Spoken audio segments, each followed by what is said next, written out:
Yo, bonjour, guten tag.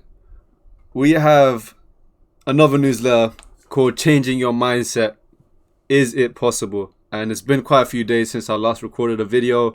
The last one was an insight on my first book, so make sure you check that out. The 23 Attitude Explanations. That's my longest video. I put so much effort into that, so I'd appreciate if you go check that out. Now, is it possible to change your mindset? We're gonna find out. I have seen many people question whether or not they can change their mindset. And bear in mind, this was written on the 28th of November 2023, so a few months ago. And at the time when I wrote it, that was the period when I started to get on Reddit and Quora, and I really started to get into the habit of answering questions and having interactions with others. So my statement here is an indication of that time I started seeing a lot of those, and I was really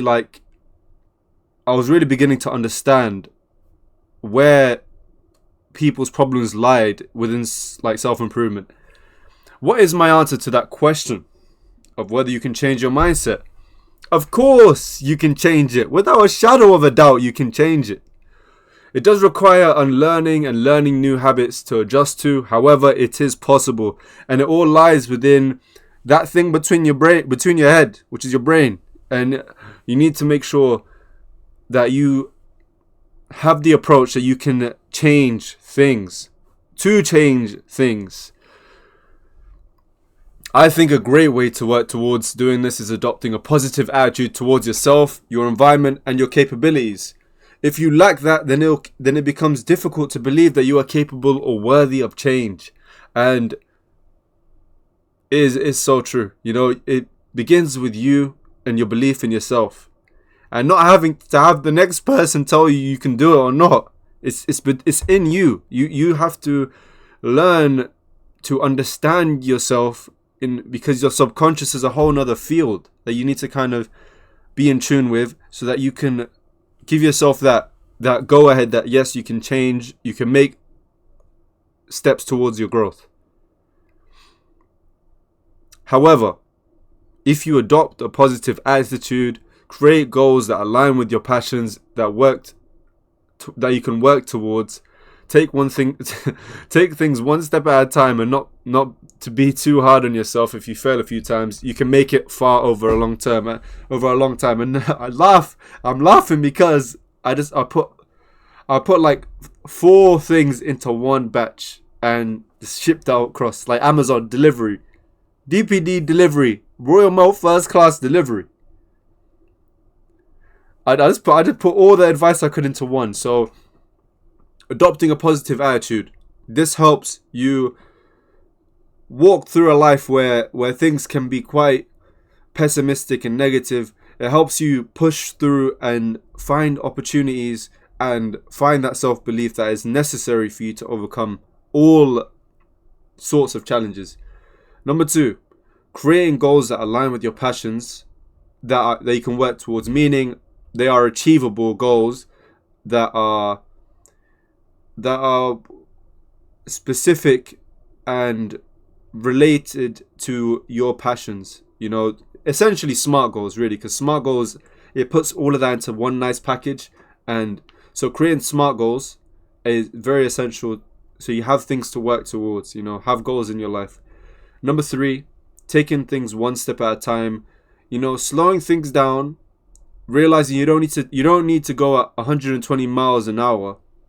You can slow things down, and consistency is so important. And so many people say it, and the Prophet Muhammad, peace be upon him, mentioned that small consistent steps are great things, you know, because over time you look back and you see you done one session a day of something for 90 days. That's 90 sessions, and over that 90 days, that's a lot of stuff. That's a lot of work. So don't downplay taking things one step at a time and slowing things down. Number 4, not being too hard on yourself if you fail a few times. Making sure you don't beat yourself down. And this is echoing the positive attitude and that growth mindset of it's okay to make mistakes as long as I'm giving the effort and trying my best to learn from my mistakes. In most cases I've dealt with, people that lack self-confidence, okay, spelling mistake. Note that one, please, Sammy. Note that one, bro. Note that one, Chance. That is a spelling mistake. People that lack self-confidence to tell themselves that they are capable of change. Okay, let me reword that. Okay, so people that lack self-confidence tend to tell themselves that they are capable of change. So they do. Wait. Okay. okay. No, so I'm messing everything up. Let me read it word for word and see if it makes sense. People lack that self-confidence to tell themselves they are... Okay, I didn't make a mistake. People lack that self-confidence to tell themselves that they are capable of change, so they do not take action towards achieving that. Sorry for that painful time trying to get through that. So, people don't give themselves... And this is a reflection of myself, because as I write these pieces, I kind of take a piece of myself and think about how I feel at some times. So it is a bit of my own selfish kind of way of expressing my own past and my own old feelings and my new feelings. So I had feeling times where I lack self-confidence to tell myself I can achieve it, or I can do something, or capable of change. So when you do that, you don't give yourself the go ahead, and you don't follow through with any actions because you don't believe yourself in the first place. But how do you adopt a positive attitude then? You can use positive affirmations, put yourself in an environment that promotes positivity, and use visualization. Yeah, great methods. And shout out to the power of your subconscious mind, which gave me a new perspective and insight into, how you can use positive affirmations and how you can adopt a positive attitude. These techniques help build your positive attitude and boost your good mood. This is a short piece today as a reminder that you can make changes to your mindset and grow positively. Keep working towards your goals. Yes! Now, gradually, as we get closer to where I am now, I don't write that as long of newsletters as I started off. I kind of give myself range due to the fact that I try to be comfortable and not push my limits a little bit, and a little bit of complacency. I feel relaxed at the moment, over the past month, so I've slowed down how much quantity I'm writing and trying to focus on writing stuff I'm comfortable with and not overburdening myself. Now, I've been using positive affirmations for quite some time now, and it's safe to say that it's quite beneficial because I haven't dropped it yet.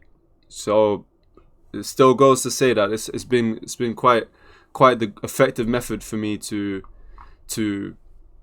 boost my positive attitude and help also my growth mindset, because I feel like the two are tied because they have quite similar qualities, being positive and having a growth mindset.